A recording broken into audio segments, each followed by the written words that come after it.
সফলতা মোটেও চারটিখানি কথা নয়।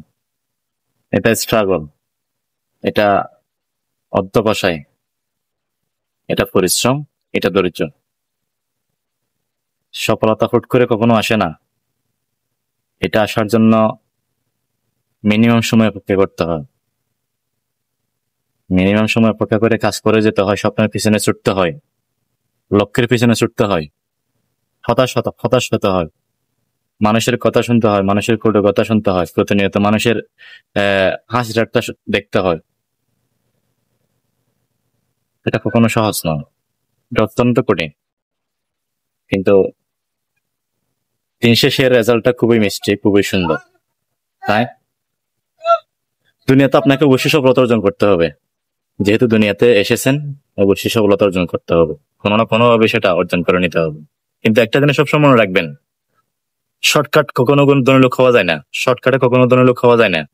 যদি শর্টকাটে ধরনের খাওয়া যায় তো, তাহলে এত ভেদাভেদ কখনোই থাকতো না। যারা আজকে অনলাইন বলেন, অফলাইন বলেন, যারা বলে শর্টকাটে এসে এতদিনের মধ্যে এত টাকা ইনকাম এসে, বোয়া, ধরা খাবেন। আপনি পরিশ্রম করেন, আপনি ধৈর্য ধারণ করেন, আপনি কাজ করেন, আপনি লক্ষ্যের পিছনে ছুটেন, ইনশাল্লাহ আপনি আপনার কাঙ্ক্ষিত সাফল্যটা পাবেন।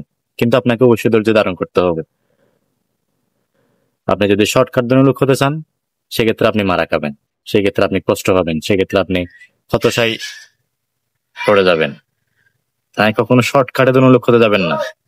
আপনার যেটা লক্ষ্য, আপনার যেটা স্বপ্ন, সেটা পেছনে ছুটেন, সময় দেন, কাজ করেন, ইনশাল্লাহ আপনি আপনার কাঙ্ক্ষিত সাফল্যটা পাবেন।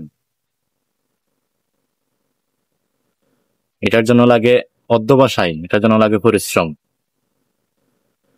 আপনাকে অবশ্যই পরিশ্রমী হতে হবে, আপনাকে অবশ্যই ধৈর্যশীল হতে হবে। তাহলে আপনি পাবেন আপনার কাঙ্ক্ষিত সাফল্য।